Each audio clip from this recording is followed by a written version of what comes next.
And you can hear The Mark Levin Show exclusively on News Talk WGAC. And now we're back with more of There It Is with Deke Copenhaver on News Talk WGAC. Welcome back, everybody, and reminding listeners that our phone lines are open at 706-863-5800. This morning we're discussing urban farming and the local healthy food movement with representatives of GROW Harrisburg, and we've got Kim Hines, David Young, and Phil Williams with us for the second half of the show. And I know you guys formulated a community challenge during the break, but I did want to touch on one other thing because I think it's important that, David, you were discussing that, people would like to see a farmer's market in South Augusta. But Kim, you had discussed earlier about the shortage that we have of farmers. And I just want to get you to comment on that, about how that impacts. If you don't have enough farmers, there's not enough food to go around to start new farmers markets. Well, that is so true. I know everybody loves fresh vegetables, and if there aren't enough, literally, if we opened up another South Augusta, or if we opened up a South Augusta farmers market right now, there would not be enough farmers to go around. And unfortunately, the farmers, even the backyard farmers, they grow their vegetables because they want to share them, but they also want to make a profit. Mm-hmm. They're doing this either as some additional money or as a full, way to support their families. And unfortunately, the farmers are not going to take a little bit here and a little bit there because it takes a lot of time and effort for them to pack up their trailers, take it to the farmers market, sit there for a day, hope that they sell enough to pay for their gas, and then go back home. So they're going to take it to where they know the money is and where the people are. Some of them are even willing to go all the way to Columbia, South Carolina, because they know there's going to be a bigger market there. So if people would realize that you can grow a very healthy sized garden in your own backyard, whatever you're not using, you have several options. You can either let it go to waste, you can give it to your friends and neighbors, or give it to the Golden Harvest Food Bank, or you can take that to the farmer's market. A table at the farmer's market costs a few dollars, but you can always get with your neighbors and pitch in for everybody can pitch in for a table or a tent. So that is one way to do it, but you have to go and learn about, how can you grow a bunch of food in a small plot, make your own raised bed. How do you do that? Either through, if you don't like, just say you have a black thumb. You can learn about alternate ways of growing food. Aquaponics, which is what I said about tilapia. I grow plants, I grow vegetables using just fish water, fish waste. I also have a dirt garden as well, but they both grow very easily. And I go and I teach people how to have their little backyard urban gardens. And that's one way to get more farmers out there. But if people are really interested, don't depend on somebody else. Learn for yourself how to do this, and that way you'll get the satisfaction of growing your own food and then helping somebody else grow their own food as well. I was speaking to a teacher from Aquinas here recently, and I did not know that they've grown all these fruit trees on their campus. And Kim, I do want to get to you though with.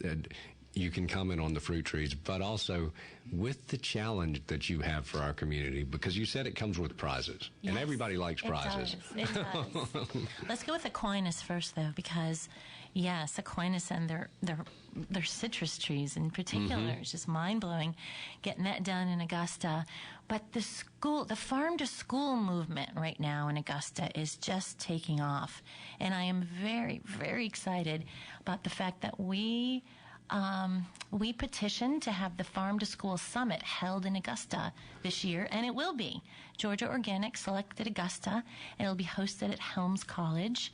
The school gardens at EDS and the school gardens at the Montessori School at Icebox will be featured, as well as even the school gardens and the cafeteria programs at Burke County School, where they're making all kinds of national headlines. So stuff is happening in the CSRA. It's just a matter of making happen more. But while we're at it, okay, so let's do a challenge, because I want to go back to your your Pimento Cheese Sandwich challenge. I think it's time for Augusta to embrace that meal, okay? But there's nothing wrong with the Pimento Cheese Sandwich. In fact, it's one of my favorites. But we need to challenge ourselves to use local ingredients in those delectable little goodies. Why aren't we growing those pimentos? Peppers grow like weeds here in Augusta. Why aren't we brining those peppers? We have the ability to do that. Why aren't we locally sourcing that milk to make that cheese? So here it is. Here's our challenge. The whole group came up with this. We challenge the community of Augusta to come up with the best pimento cheese sandwich ever out there. And extra points, lots and lots of them, for as many local ingredients included as possible. Source that milk. Grow those peppers. Brine. Bake that bread. Use your own eggs in that bread. And brine those peppers. Here are the prizes. $25 in market tokens on opening day at the Veggie Park Farmers Market, as well as a free canning class at Icebox Farm, as well as a couple pounds of freshly pounded flour to make your own bread from the hobby farmers of the CSRA. The way you can compete is you can bring us a sandwich. I'm sure that Henry would be willing to be our judge. And if you could do that fast, because all this talk of food has gotten everybody in the studio hungry, and we're getting near lunchtime, so make those pimento cheese sandwiches. Let us know. We're really easy to get in touch with, and share the love, share the cheese. Well, I want to, because I know a lot of local restaurants, we're so blessed to see the vibrancy in our local restaurant scene, and we've got new ones opening all the time. But a lot of them are going to the healthy food movement as well. So, are local restaurants actually coming down to the farmers market to purchase produce? Yes, we at Augusta Locally Grown have a campaign called Augusta Eats Local, and we award restaurants and caterers with a sticker, a decal on their door that says Augusta Eats Local. This restaurant, this establishment buys from local farmers. We started that last year, and it's continuing. Pretty fun. So how many local restaurants, do you have any idea at this point how many are participating? Yes, we ordered 24 stickers last year, and we continue to give them out. I think we've given out about 20 so far. I don't want to say that we've found them all yet. Mm-hmm. I just found an amazing place over on Green and Fifth, the new little the Old Town Cafe, Diner. The diner, right? And I just met her, and she's putting in gardens all around this diner. So I can't wait to bring her a little decal. Well, Augusta has historically been known as the Garden City, and there's still I think there's some conversation that people are like, well, should we change the name? But yes, we should. It should be the Vegetable Garden City. The Vegetable Garden City. Yes. Okay. Well, guys, we've got another caller. Let's go to Don. Don, you're on the air. Don? Yes. I was wanting to. I've been listening to you, and I was just wanting to let the people know that, I was in the Navy for like 20 years, and in Navy housing, on shore duty, I always had a garden, and it was usually about 4 foot square with a fence around it. And I had in that garden, I had tomatoes, squash, zucchini, beans that was on a pole running, and cucumbers and everything. And it doesn't take a whole lot of space to make a good garden that you can eat from. Yes, sir. And that's, as I say, my father grew up. I mean, we had vegetable gardens all in the backyard, and just to be able to pick everything. But I think with these community gardens too, and I'll ask you this, Donna, your feelings about this.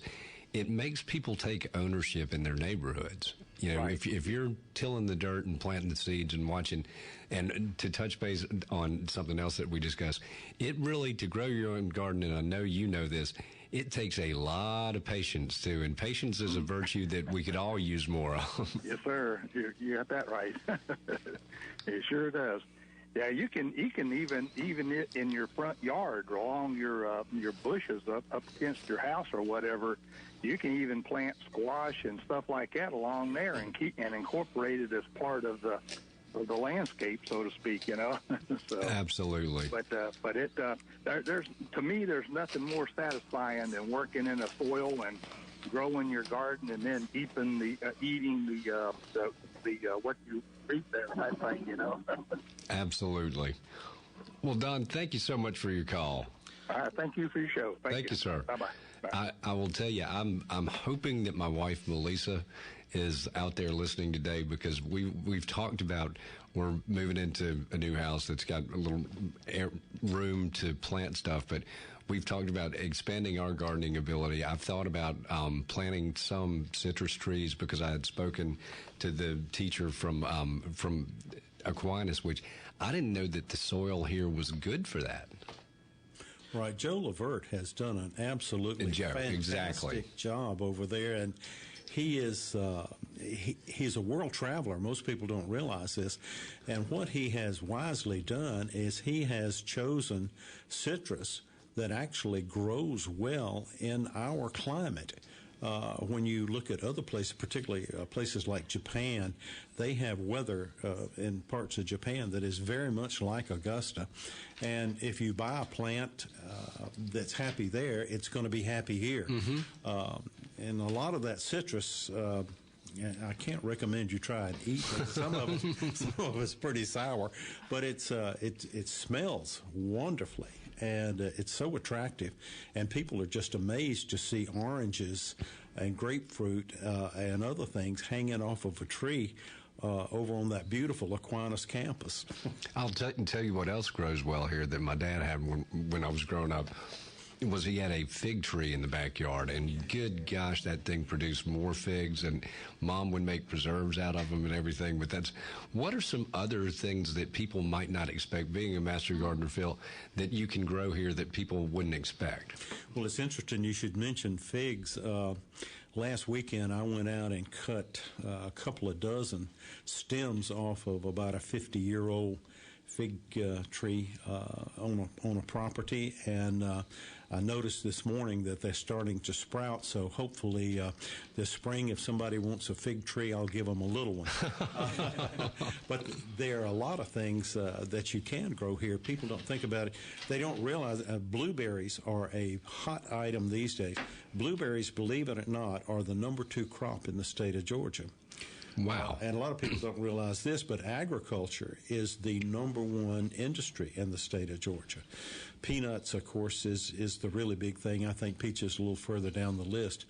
But a lot of fruit that you normally don't think. Persimmons is one. Japanese persimmons, speaking of Japan, are something that have become very popular. These have varieties that are non-astringent. You can actually eat these darn things like an apple, and you don't end up puckering your mouth. And they grow very, very well around here. So there are a lot of things if they want to grow. Let me throw in a plug here for the University of Georgia Agricultural Extension Service. They're down there on Green Street. If you're interested in learning about how to start a garden, all you've got to do is just go down there and ask them, and they have handouts that cover everything from planting to a list of varieties that grow well in Augusta, and poop sheets on virtually anything you'd want to try and grow. And it's all for free. I'd also like to say, this is another plug, if you going down to the extension office is a wonderful resource, but if you want to speak to some people that are here in Augusta or in the CSRA locally, if you Facebook Hobby Farmers of the CSRA, is a bunch of, we started out with about 25 people, and we have over 3,500 people now. That's in Georgia and South Carolina. And there's no drama. It's all about people wanting to share their experiences and learn about new things in the backyard gardening field. So even if you don't know anything about gardening, you can learn and ask people that are here. You can meet them. We do have meets and swaps and things like that on occasions, but Hobby Farmers of the CSRA is the Facebook group. I've got a question to ask you because you had referenced the Golden Harvest Food Bank earlier, and Travis McNeil, who runs it, is a good friend of mine. But he was sharing with me that industry is changing. That they're going more to healthy eating options for the food banks. So, do you guys do any work with Golden Harvest at this point? I know that I actually just met someone who's helping with their gardens, which makes me so happy. Not at this point directly, GROW Harrisburg and Golden Harvest, but the sky's the limit. I mean, that's what we're always looking at. We in GROW Harrisburg are looking to create more of a model where people are growing their own and cooking their own, and so just kind of looking at a more long-term solution to the issues that we face. At the same time, understanding that short-term solutions are important as well to hunger. Absolutely. Well, I just wanted to say that for anybody that's interested in the Food Oasis group, we're having our next meeting next Thursday on the 9th at 6 o'clock. What is the location? I don't have it. It's the Housing and Community Development Building. I believe that is on Telfair, if I'm not mistaken. On Walton Way, I thought it was. Oh, no, excuse me. Housing and Community Development for the city? I believe that's on Laney Walker. On Laney. Yep. Yeah. Third floor. Third floor. But anybody's welcome, and they always have a good meal that is complimentary. And locally grown meal? Yes. Locally grown tilapia and chicken? Well, I don't have enough tilapia right now, but maybe one day. Well, and we've talked a little bit about being able to spread this program and this initiative. I really would love to see it, and we're going to, the last part of the show, because we're going to have to go to a break here in a second, I want to talk about the potential for co-ops, because I was really helped spearhead the Laney Walker Bethlehem redevelopment. We did some pocket parks in there, but I think that that's a neighborhood that could really benefit from this. We've got to go to a break, but we'll be back with more of There It Is on News Talk WGAC.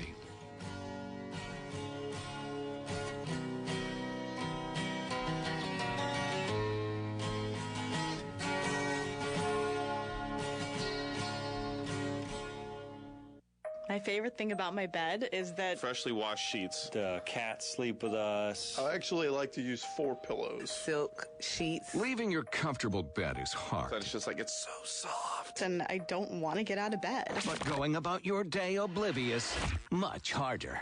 Augusta's Morning News. News, traffic, weather, and sports to help you say goodbye to your bed. I'm hitting that snooze button a lot. For a few hours. On News Talk, WGAC.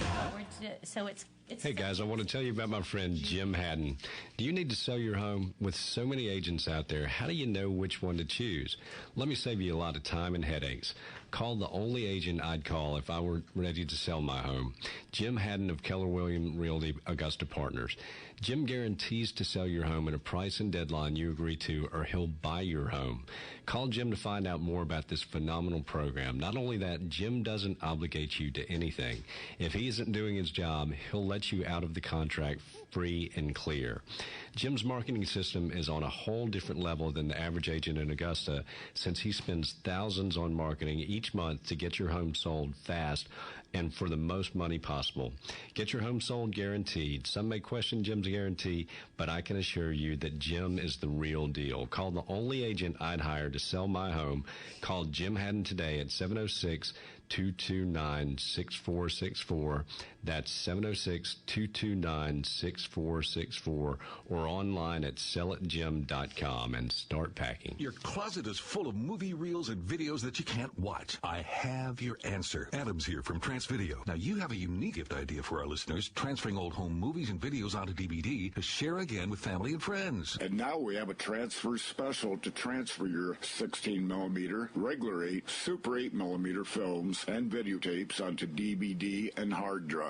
Give me a call, 800-844-5030. So how do you do this? First, we clean, lubricate, repair, and restore your films. Then we digitally transfer your films while constantly adjusting the light levels and color levels. Plus, we edit out the bad spots, producing our customers a crystal clear, flicker-free production. Call me today, 800-844-5030. You know, it occurs to me, you could also transfer videotapes like like VHS and Beta, 8mm, and DV. Easter, Mother's and Father's Day are just around the corner. Call Transvideo now at 800-844-5030 to digitally transfer your memories into the future. Throwing salt over your shoulder to prevent bad luck is a common superstition. But when it comes to driving on icy roads, you don't want to leave your safety to fate. Every year, more than 116,000 Americans are injured by driving on snowy, slushy, or icy pavement. Just a sprinkling of salt on the road can reduce car crashes by 88%. Let's not rely on luck this winter. Icy roads end where salt begins. Find out how at alittlesalt.org. Mike Rowe here for 1 hour. Today, Chuck is jogging in place to make a point about energy efficiency. I thought I was training for a marathon. He's been at it now for... 3 minutes. And already he's wearing out. I'm not. Your heating and air conditioning systems are a lot like Chuck. Warm yet somehow cool? Wheezing, wasting energy, and probably headed for replacement. You're talking about the air systems, right? Sure, pal. Sure. Call 1 hour before it's too late. Can you do the disclaimer for me? Each independent franchise is licensed in its respective state or county. Thanks. WGAC.com is your online home for everything that is WGAC. The latest in national and local news, traffic and weather, the Austin Roads podcast. And most of all, you can stream us 24/7 just by logging on now to WGAC.com. Now we're back with more of There It Is with Deke Copenhaver on News Talk WGAC. Welcome back, everybody. And this morning we've been discussing urban farming with representatives of GROW Harrisburg, Kim Hines, David Young, and Phil Williams for the second half of the show. And guys, we have a caller. Let's go to Ben in Grovetown. Ben, you're on. Hey, Deke, how y'all doing today? Good. I'll make it quick. I'm looking up at the clock. My daughter plays hooky from school today. I grew up in Harrisburg on Starnes Street. But my daughter plays hooky. She's in middle school, so I can't say what school. But they have a garden in home economics. They grow garden. They grow hot tomatoes, cold tomatoes, pretty much everything. And she was kind of nudging me. She's like, call them and tell them I'll make a sandwich. And I was like, well, I'll figure out how to do it. So, yeah, but she's definitely, when she goes tomorrow, she's going to talk to the home economics teacher and, see if we can't throw something together, What's your daughter's name? See what happens. Sabrina. Hey, Sabrina, thank you for making a sandwich for us ahead of time. Yes. If you need pimento seeds, let us know. We'll get you those seeds. Okay. I do know that she brings some home. She brings the ghost peppers, and then she brings the ones that are a little hotter than ghost peppers. I think I forget what they call them. I told her, don't put all that in there. Get ready, judges. This is going to be a hot one. Yeah. But, okay, appreciate y'all, and good show, man. Enjoy it. Thank you. Appreciate your call.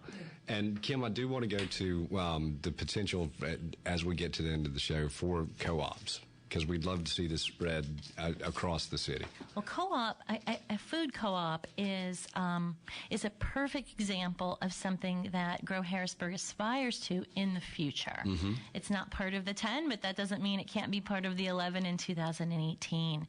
In fact, 3 women from the community, Judy, Marcia, and Keisha, recently attended a food co-op conference on how to start one, sponsored by Georgia Organics out in Atlanta.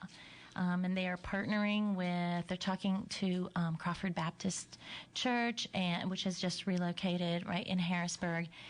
And it's a beautiful example of all of these different partners, state partners, local partners, and hyper-local partners coming together to form a plan. I'd love to tell you that there'll be one within the next 24 months. That's my guess. Well, I'd just like to say to all of you guys, thank you for being here today. And this is it's been really educational for me. But I've always said that Augusta is fertile ground. You guys are proving that in Harrisburg, and it's something that can be used to help other neighborhoods and other communities. So you guys are doing awesome work. Anything you'd like to say here at the end? Well, I was just going to say about the co-ops, there are some people that just don't have the space to grow their own food, but they still want that they want those local fresh vegetables. And you were talking about the co-ops.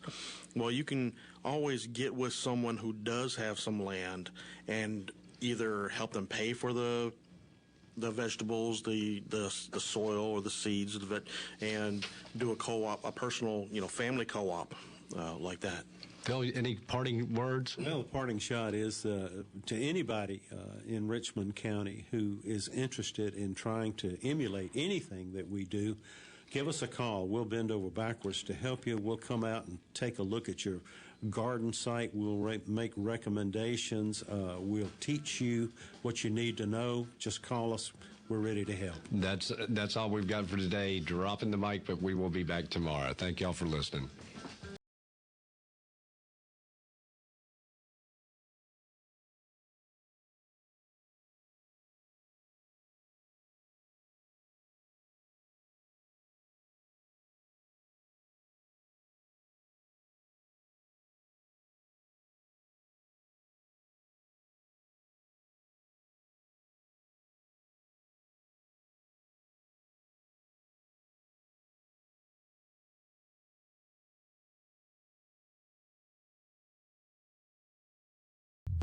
Everybody talks about buy local and support your local business. Now it's easy and you do it by drinking it. What? That's right. Support your local business by drinking a fresh beer made by Riverwatch Brewery. Available now is the seasonal 3 Under Par, a Belgian triple style beer. Finishes clean and crisp, leaving you ready for the next sip. Perfect for the cold or winter months. So support your local business, and when you're out at your favorite tavern, order and drink local. Riverwatch Brewery, the CSRA's first brewery since Prohibition. Open Friday and Saturday for sampling. Hey, boss. Stuck in traffic here. You're running late. Don't know when I'll be there. Whether it's the overturned Trying to semi get there as fast as I can. or because of the pop-up thunderstorm. And that's not going to help. Our traffic and weather reports can help. Check in for traffic and weather mornings and afternoons. Hey, guys. Hey, Because Daddy your real finally boss made it thinks home. late isn't so great. Traffic and weather together on News Talk WGAC. From the Hardwood Floors and More studios.